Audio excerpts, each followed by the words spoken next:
Welcome to Box Recaps. In today's video, we'll be going through the 2017 action comedy film, The Hitman's Bodyguard. It's time to recall. Let's get started, turn on subtitles, and spoilers ahead. The film opens with the luxurious life of Michael Bryce. He is a high-flying personal bodyguard for whom life has been very successful. We see him go on duty for his latest client, a Japanese arms dealer, Takashi Kurosawa. Just when it seems that Kurosawa is safe and sound on his private jet, he is shot dead by a sniper on Bryce's watch. In the next scene 2 years later, Bryce's life has gone downhill from that one failure. Now living a life of ill repute, Bryce makes his living by protecting corporate executives in London due to his AAA license being revoked. Despite having fallen from grace, he still retains the excellent skills that had made him successful in the first place. Then we get to meet our movie's villain, Vladislav Dukovich. He is the dictatorial president of Belarus. We see him visit the home of a professor and kill the professor's family in front of him due to charges of treason. In the present, Professor Asimov is giving testimony against Dukovich, as Dukovich is being charged with crimes against humanity at the International Criminal Court. But Asimov's statement is unfit, as he is known for speaking up against Dukovich's policies, and the testimony is stated as subjective. In the next scene, we meet Darius Kincaid. He has been incarcerated due to his crimes as a hitman, but he agrees to testify against Dukovich in exchange for the release of his wife, Sonia, from prison. Kincaid is then to be escorted to The Hague by an armed convoy led by Agent Roussel. On their way there, they are ambushed by Dukovich's men. The entire convoy gets eliminated when Kincaid can break free and kills the rest of their attackers. Agent Roussel is the only other survivor, and they head to a safe house to lay low and get help. Kincaid also gets shot in the leg during the fight. Roussel is about to attend a call by Interpol, but Kincaid interjects, saying that the attack happened due to a possible leak. He says that he needs his medical supplies and she needs help, so she needs to get someone who is completely out of the Interpol loop. Roussel calls her ex-boyfriend for help. This happens to be none other than Michael Bryce. Michael is not interested in helping Roussel, but she blackmails him into turning over to Interpol so that he can never regain his AAA license. At Interpol, Assistant Director Gene Foucher is tasked by the director to see Dukovich and to instruct security to be tripled where Kincaid's wife is being held. At the Interpol Remand Center in Amsterdam, we meet Sonia. Kincaid calls her and they share a cliched back and forth as husband and wife as he takes out the bullet from his leg. They share a tender moment before the call cuts off. Bryce arrives at the location Roussel had given him and he starts giving her a hard time because of their history. We get to know that he blames her for betraying him. Thinking that she gave Kurosawa's name to Interpol for her own gain, she denies this. Bryce then comes face to face with Kincaid and they both get into a scuffle. They are both equally capable and the fight remains mostly equal before Kincaid passes out due to blood loss from his bullet wound. At The Hague, Gene Foucher goes to meet Dukovich and it turns out that Foucher is the one who leaked information to the Belarusian president in exchange for some money. He demands that money but gets attacked by Dukovich.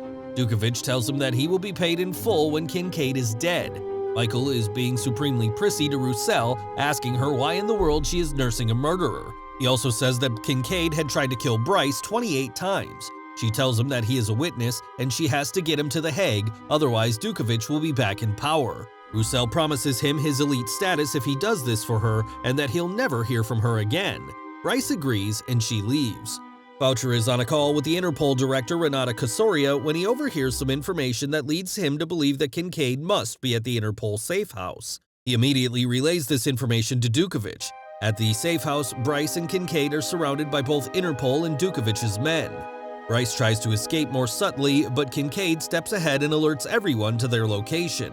Amidst back and forth bickering and an impressive display of their skills, they escape the building undetected. In Bryce's car, Bryce reveals all the research he did on Kincaid, how his father was in and out of prison, and that he followed in his footsteps. We then get to know a little bit about Bryce's backstory. Kincaid says that he didn't need to do any research to know that Bryce wanted to be a cop, but once he realized there wasn't any money in it, he joined the CIA to sharpen his skills and set up his own shop. Agent Roussel gets grilled by the director for enlisting the help of Bryce, but she defends herself by saying that she was compromised. The director puts her on leave, and Foucher acts nice to Roussel to gain her trust.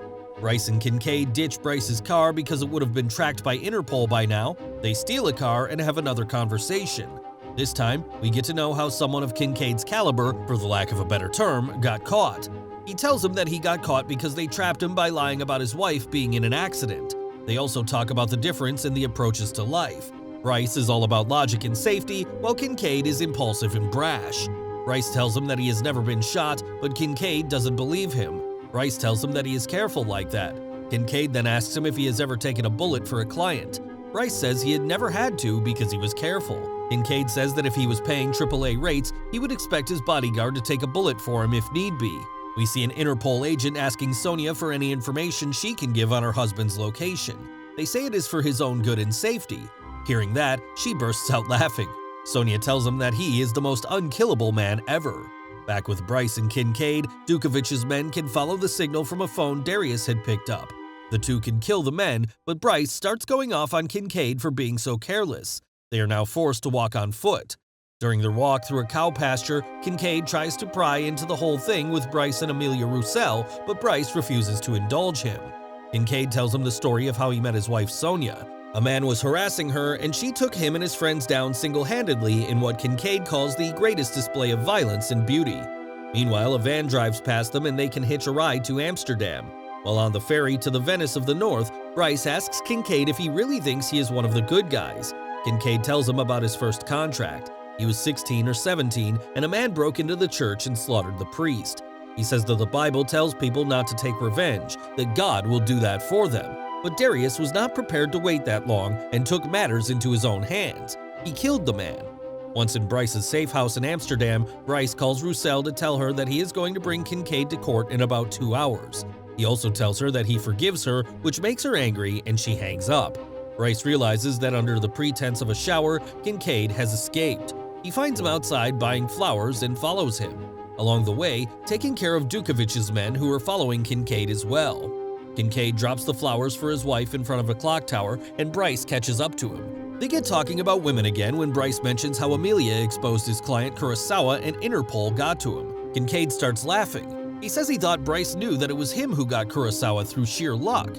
Bryce gets mad and punches Kincaid and walks out.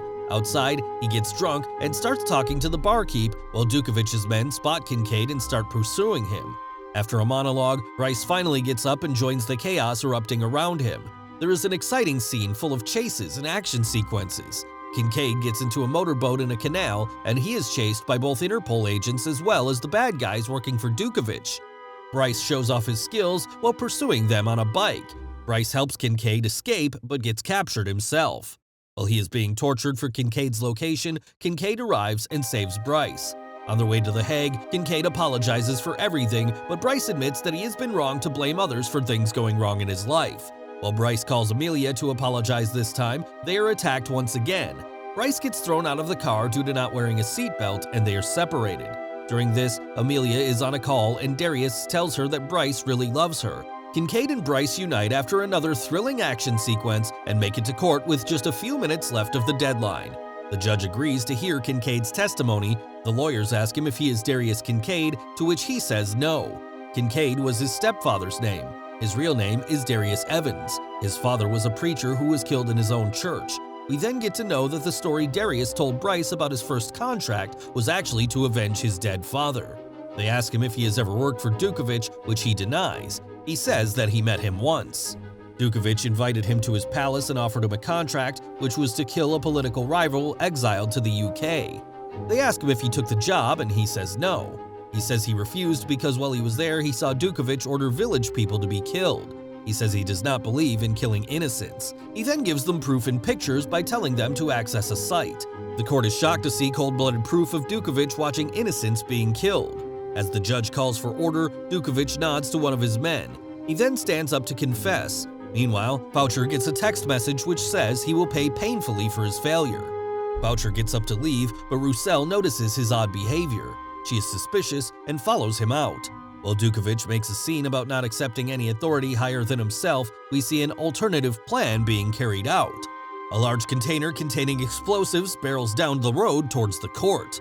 Roussel catches up to Foucher and tries to confront him when he slams her into the wall. The container crashes outside as havoc breaks out. Dukovich, who was anticipating this, grabs a guard's gun and points it at Kincaid. Bryce had been standing near the back and watches as Dukovich takes aim at his client. Dukovich fires, and for the first time in his life, Bryce takes a hit for his client, saving Kincaid's life. As he bleeds, Kincaid calls out for help, but Bryce tells him that he has done his job and now he needs to do his job by killing Dukovich. Kincaid nods and follows after the fleeing man. Outside the courtroom, Roussel tries to knock down Foucher and the two of them get into a fight. We see that in the hospital, two of Dukovich's men hijacked the medic helicopter and landed on the roof of the courthouse. With help of other men disguised as Interpol, Dukovich makes his way to the roof to escape, but Kincaid is hot on his heels and pursues him relentlessly. On the roof, he opens fire at Dukovich, but one of his men on the helicopter starts shooting at Kincaid. Foucher gets his hold on Agent Roussel, but Bryce saves her life by shooting the man. She goes to get help when she sees that he is bleeding. Dukovich signals his helicopter to land, but his men, including the pilot, are shot through the head by Kincaid, who is still alive and standing behind them. He shoots the president in the leg, but Dukovich starts laughing at him, saying that he looks so proud. He says that there is no atonement for a guy like Kincaid. Dukovich is just going to be yet another body on his pile of kills.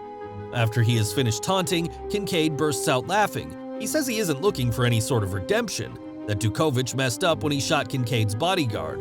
Dukovich is confused and asks who, before Kincaid kicks him over the ledge to his death.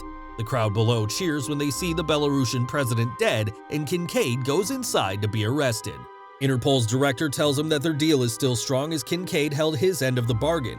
As the medics are getting Bryce on the stretcher, Bryce tells him he can still run in the confusion of the blast, but Darius refuses. He wants his wife to get out, so he is going to stick to the deal till that happens. Then he will escape. Bryce laughs at him for being so optimistic, and they continue their banter as the medics roll out the stretcher. The movie ends as we see that Darius has escaped prison. He and his wife are seen slow dancing in the bar they first met in as a bar fight goes around in the background. Thanks for watching. Please like, subscribe, and click the bell icon to get new movie recaps.